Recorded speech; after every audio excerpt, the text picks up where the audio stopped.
Hi there, and welcome to my Fashion Stories Box podcast, a podcast about stories in fashion history. I am Catherine, and I am so glad to welcome you here. Let's discover together interesting facts about fashion and history and fashion history.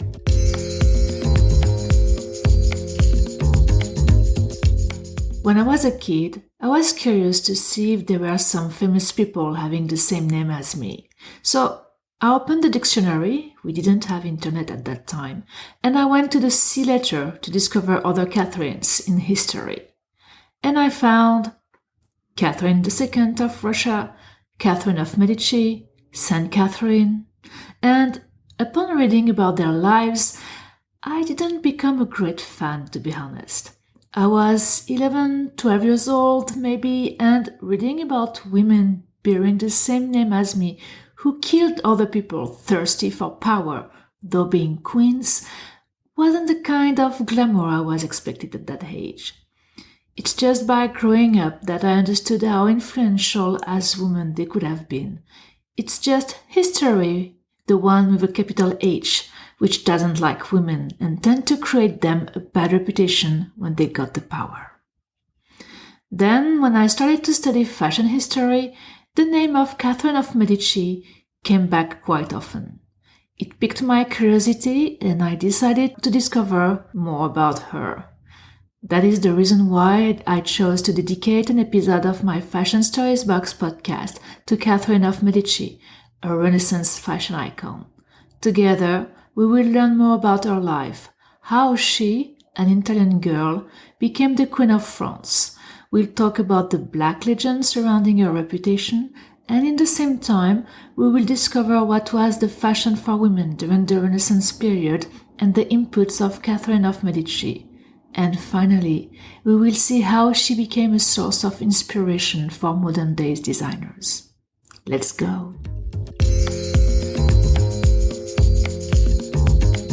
Catherine of Medici was the great-granddaughter of Lorenzo of Medici, nicknamed Lorenzo the Magnificent, who was a banker, statesman, and the ruler of the Republic of Florence during the 15th century.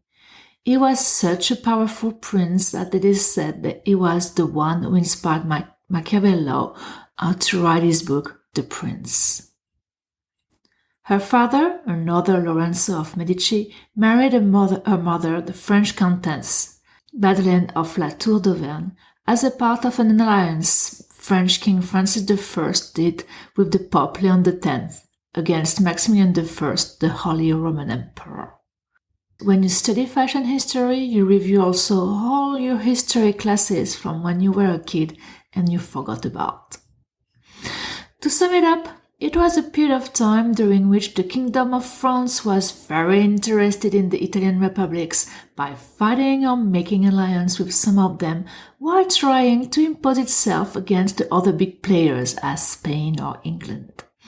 To come back to little Catherine, she was born on April the 13th, 1519 in Florence, and during the first months of her life, she lost and her father and her mother. What a way to start her life. So much that it was the start of her dark reputation and how she would bring bad luck to everybody around her. On the day of her birth, astrologists would have said that if she was going to live, huge disasters up to the complete disappearance to the house and place she would be married to would happen. This didn't prevent French King Francis I to ask for her hand to marry her son, the future Henry II. And on October the 28th, 1533, at the age of 14, Catherine of Medici and Henry, Duke of Orleans, future King of France, got married in Marseille. Young Henry, however, wasn't truly interested in his young wife and preferred to spend his time with his mistresses, among which was the all-powerful Diane of Poitiers. Deeply in love with her husband, poor Catherine was left alone with the increasing pressure to birth a child and by being bullied by the court for not being of noble origins. She was nicknamed the merchant's daughter or the banker's daughter. And to compensate, she spent the majority of her time with her father-in-law, King Francis I, who enjoyed her erudition and who initiated her to the hearts of politics. Catherine, from her family origins, was an arts lover, and she would bring this passion for arts with her to the court of France. She would have several buildings and cathedrals restored or built in Paris and in the Loire Valley. She would collect artworks as tapestries, maps, rich fabrics, sculptures, paintings, and portraits, among others. She would also have launched an artistic patronage program, and thus contributing to the development of the Renaissance ideas in France. Something else she brought with her from Florence was her attraction to the occult and to the poisons. Catherine would consult astrologists on a regular basis to know about the destiny of her children, especially her sons. She would have been in contact with the famous medium of that time, Nostradamus, who would have prophesied the end of the Valois dynasty.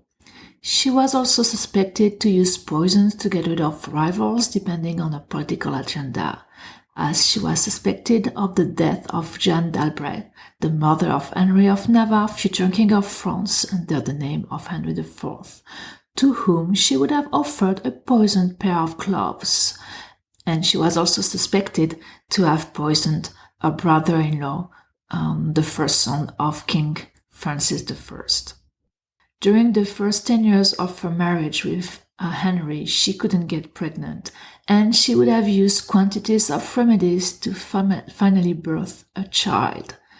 All these activities made her contemporaries believe that she was a witch and contributed to the dark legend surrounding her.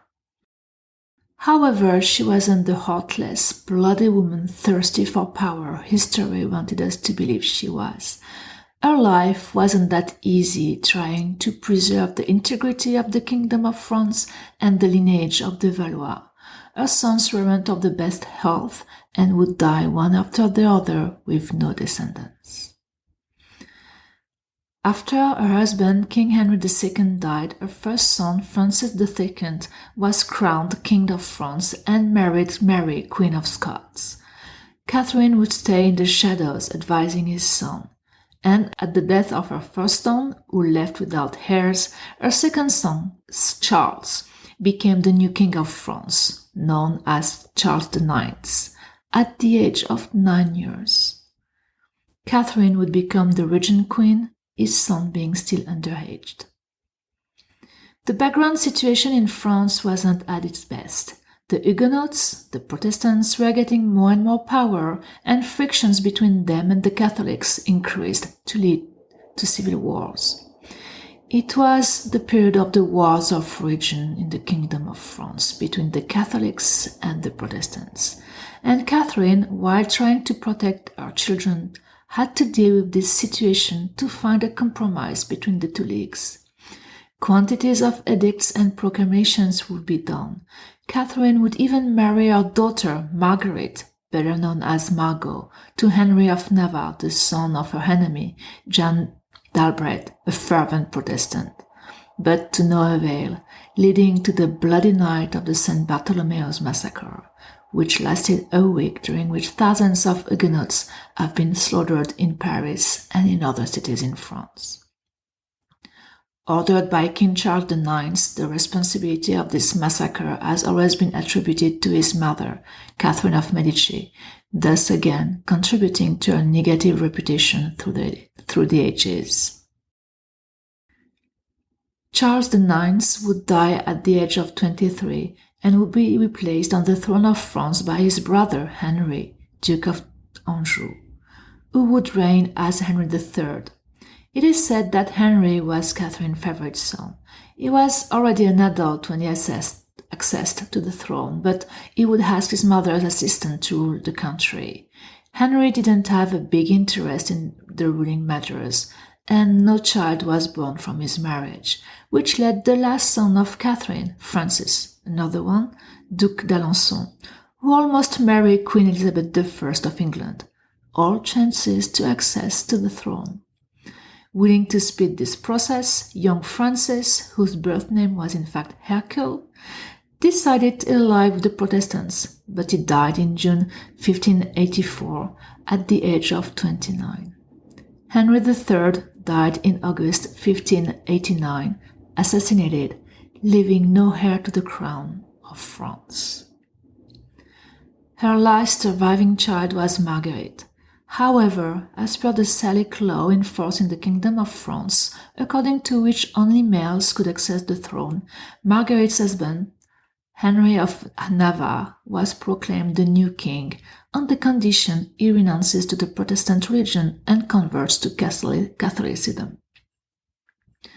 The Valois line was dead.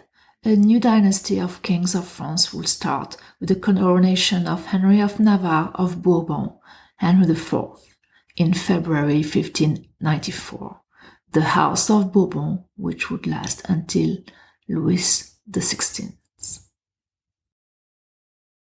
Catherine of Medici died in January 1589 at the age of 69, few months before the assassination of her last surviving son.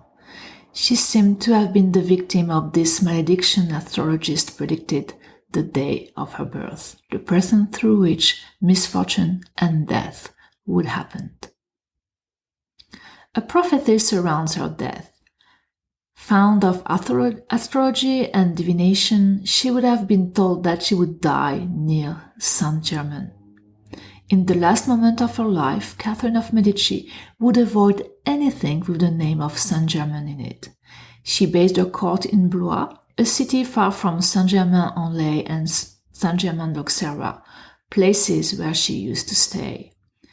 In her final hours, she accepted to receive the last sacraments, and a chaplain she didn't know entered her room. She asked for his name, which was Julian of Saint-Germain. One can't escape from its destiny.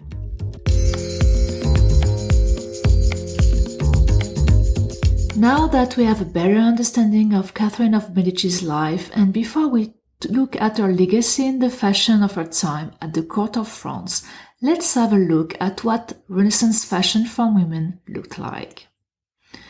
The Renaissance movement started in Italy in arts and architecture to spread in other countries. Fashion and styles weren't an exception. During the 16th century, Italy was the center of fashion, and naturally, Catherine of Medici brought some innovations with her when she married the future King of France. How did Renaissance fashion look like? What were wearing women at that time? Let's look at it together. The lean and long women's silhouettes of the Middle Ages would give place to a more structured and restricted one. Volumes would be added, sleeves would be the center of all the attention, corsets would make an appearance, and shoes will have heels higher and higher. This is how, in a few sentences, we could describe the fashion of that time.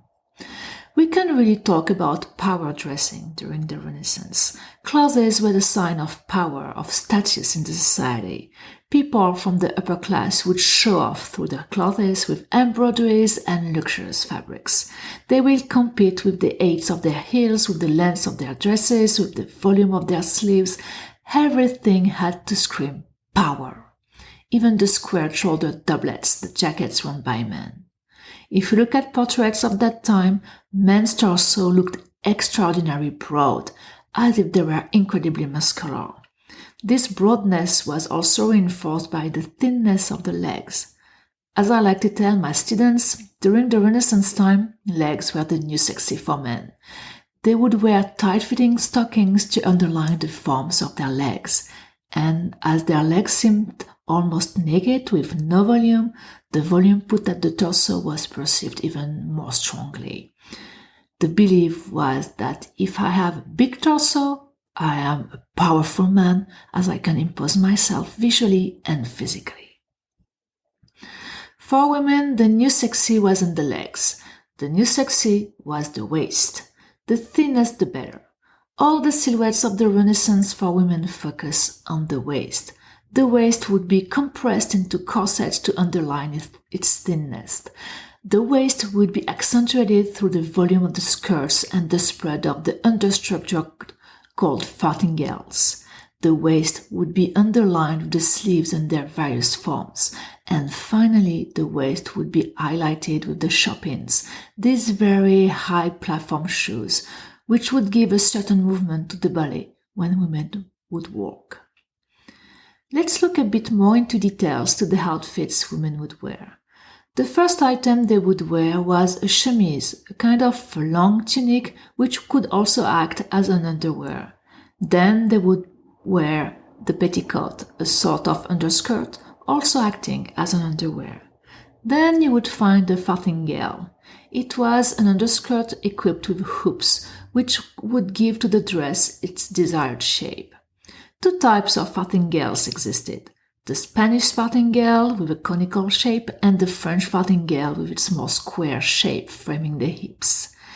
This might be the first example in fashion history of artificially changing the female body to give it a more desirable silhouette.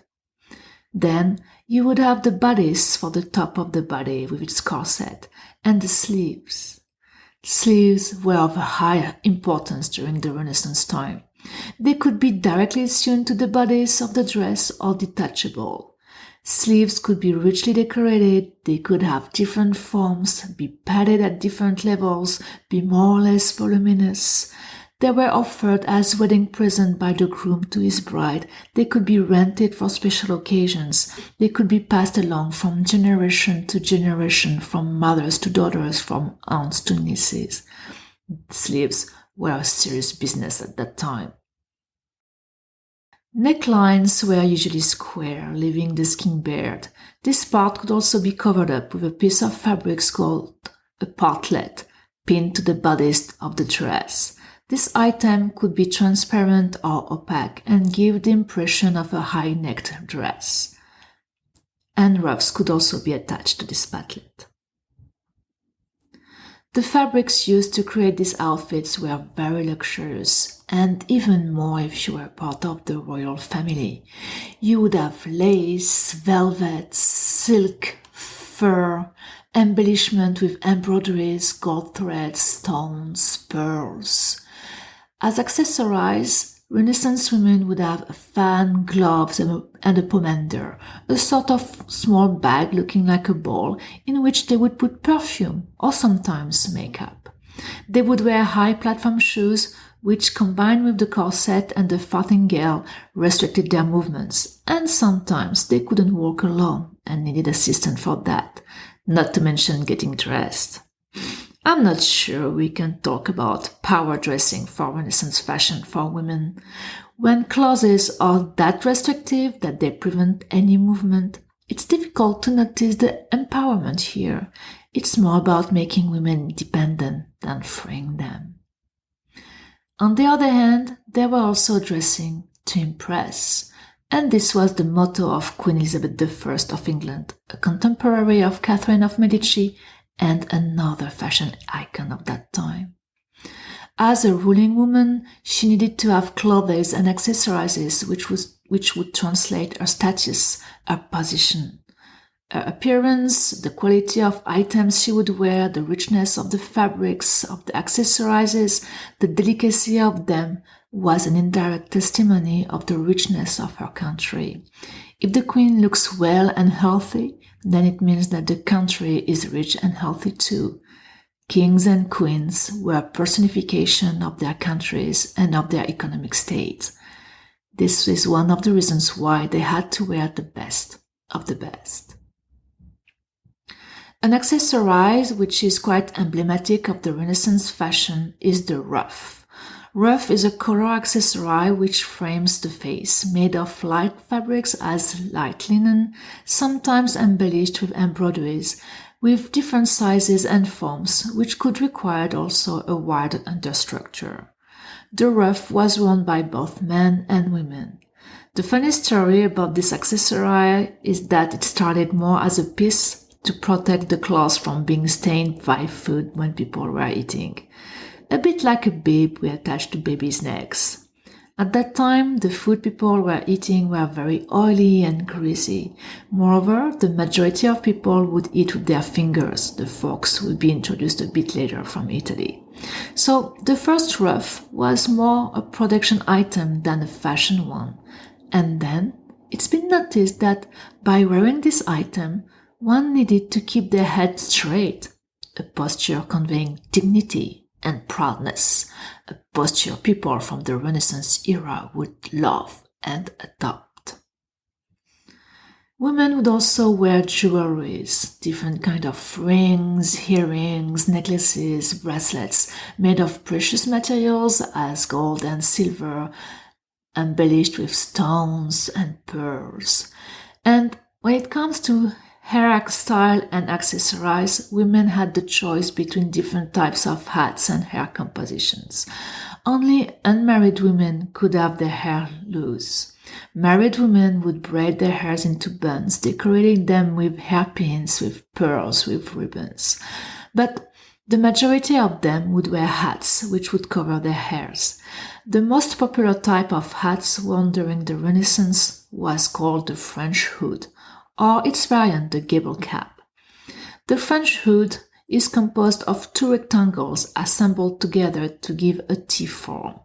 The two shorter parts would frame the face and the longer one would hang in the back. This French hood could be more or less decorated, more or less rigid, more or less voluminous, and hide it or not the totality of the hairs. Renaissance fashion was very opulent and a display of power and wealth. However, this opulence wasn't accessible to everybody. In order to limit the access to the most luxurious fabrics and materials, sumptuary laws were adopted. These laws restrained luxury to the aristocracy, to the noble families. Wealthy merchants' families didn't have access to all this luxury as they weren't royals or aristocrats. You couldn't dress above your status during the Renaissance time, and your status was defined by the quantity of blue blood in your veins. What about Catherine of Medici and her influence on the fashion of her time? Catherine of Medici didn't have the physical appeal or the charisma of the other women at the French court, among which you could find Diane de Poitiers, mistress of her husband. She was said to be small and a bit chubby, but she was smart. To compensate her unattractiveness, she would use dress to impose herself. In the first years of her wedding, portraits would depict her wearing magnificent and colorful dresses and accessories. Ordering dresses and jewelry from the best and most luxurious materials composed the majority of her expenses, and her husband, though unfaithful, would keep closed eyes in front of the amount of money she would spend. It's only after the death of her husband that Catherine of Medici would completely change her style, but not the amounts of her fashion expenses. As a sign of grief after the loss of her husband that she dearly loved, Catherine would wear only black until her death, thus putting black as the official color of mourning. But black was also the color of power, a color difficult to create and to maintain, a color which would set her apart from the others. Catherine of Medici brought many innovations in the French court fashion from Italy. The first introduction she made was at her wedding to the future king, Henry II. An hit item back in Italy, the shoppings weren't a thing yet in France. For her wedding, she wore a pair of Chopin's high platform shoes, whose heels could measure from 30 to 60 centimeters. These Chopins made her look higher and increased her visibility and thus her status at the court of France. After her wedding, women of the court would also adopt these shoes. Highly uncomfortable and unpracticable, assistance was needed to walk. Catherine of Medici would wear these Chopins throughout her life and would walk by leaning on the heads of two dwarfs. You're the Queen of France, or you're not the Queen of France, right? The other fashion innovation Catherine of Medici would do is the perfumed gloves. Perfumes were among the favorites of Catherine of Medici, and gloves were an essential accessory for Renaissance people. Perfumed gloves enabled people to always smell good and could act as a very thoughtful present, or to poison your enemies in style. The main types of perfume used for these gloves were jasmine and orange blossom. Catherine would also democratize the use of lace. Well, democratize in brackets. Lace was before reserved to men's outfits. Catherine would use it to embellish her dresses alongside with pearls and embroideries soon copied by the other noble women from the court. A real Renaissance fashion trendsetter. Another item Catherine brought in her luggage from Italy was the corset. As the waist was the center of all attentions, corsets became soon the must-have item for women who desired to show the thinnest waist possible. The first corsets are said to have been done in iron. Not sure we can thank Catherine for that item though. And last but not least, the riding pants for women and the side saddle. Catherine of Medici was not only smart, but she was also sportive, and she found the current way of riding a horse for women quite unpracticable. She started to wear pants to be more comfortable and developed the side saddle to make riding a horse a more pleasant experience for women. If the side saddle was adopted with no question, wearing pants was a big no-no for women. Already, at the Renaissance time, pants, or at least garments closed at the genital level, were exclusive domain for men, a domain they didn't want to share with women. And even the all-powerful Catherine of Medici, Queen of France, maybe the most powerful woman of her time, if not of history, didn't manage to change the mentalities.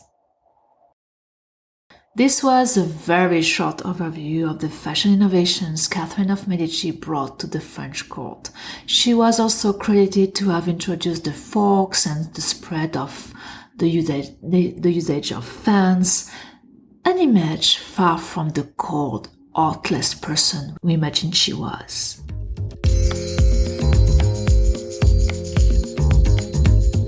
As we could see, Catherine of Medici had an exceptional life during an exceptional period of time, and even if the moments she had to go through were difficult, the century during which she lived would completely change the society.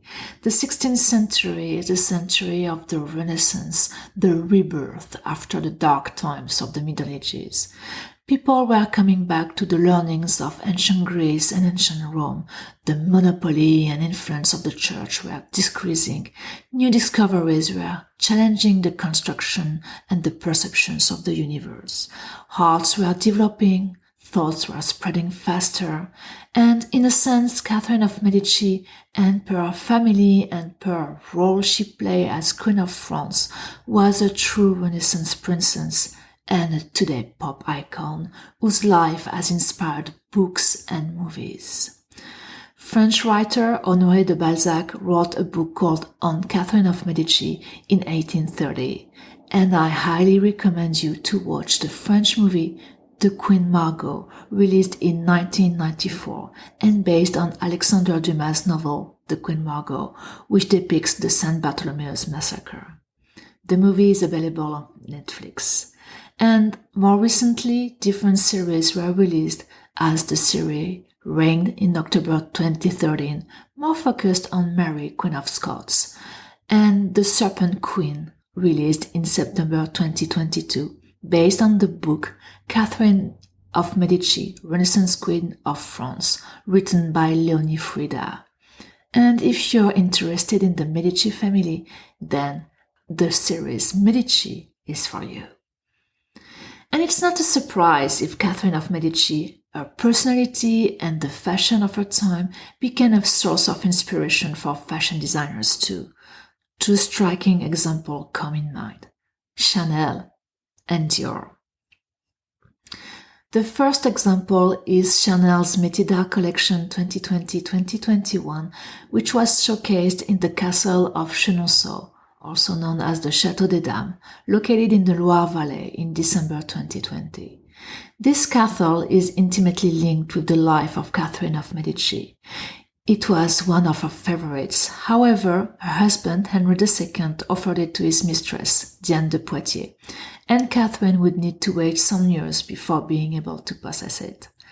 According to Virginie Viard, the current creative director of Chanel, the emblem of Catherine of Medici was a monogram composed of two interlaced C as the Chanel's logo. She added that it's not truly clear if Coco Chanel got inspired by this monogram to create her own logo, but it might be a possibility as she admired women from the Renaissance period. In this collection, we see the Middle Ages flirting with the Renaissance fashion.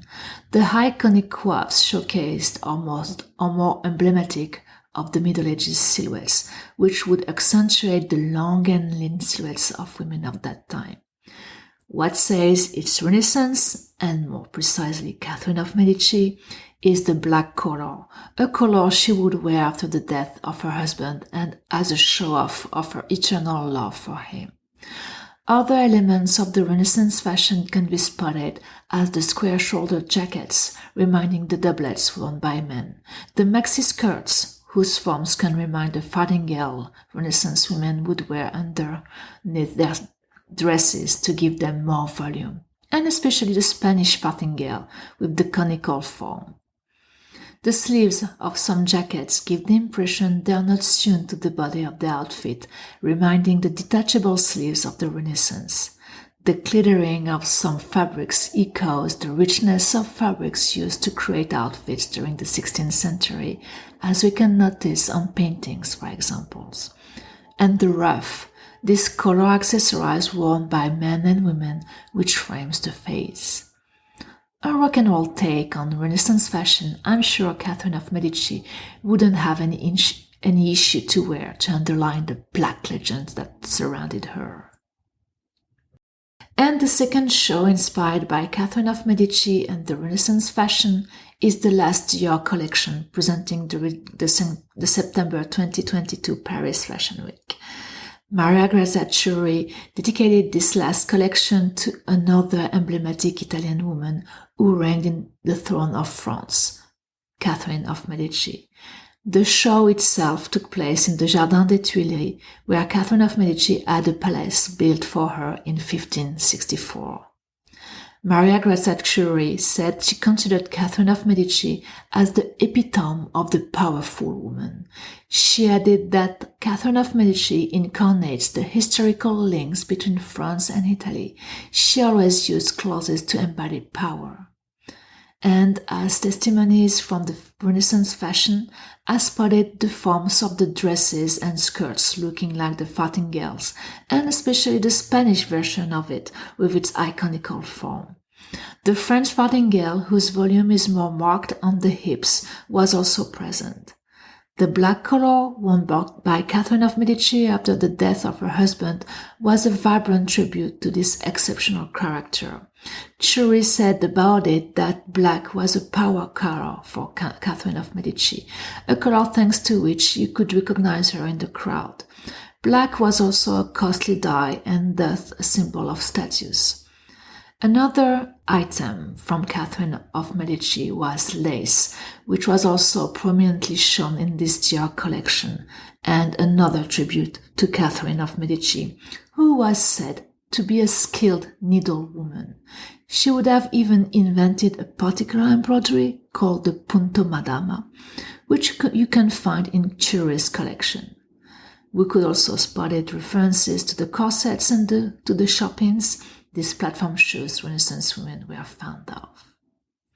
True to her mission to empower women through fashion and arts, Maria Grazia Chiuri managed to create a collection inspired by maybe one of the most powerful women in European history, mixed with modern and more comfortable items, all in order to celebrate and femininity and power dressing. An ode to the first feminist in history who used fashion to impose herself in a world controlled by men. Thank you very much for listening. I hope you enjoyed this episode of my Fashion Stories Box podcast dedicated to Catherine of Medici and her inputs into the Renaissance fashion. I also hope this episode will make you reconsider this exceptional woman who lived during an exceptional century. Feel free to subscribe to the podcast wherever you listen your podcast, to connect with me on Instagram and Facebook to complete the podcast with some visuals. And if you like my podcast, feel free to leave a comment or a review. I would really appreciate it. I am Catherine, and this is my Fashion Stories Box podcast, a podcast about stories in fashion history. See you next time for a new Fashion Story Box.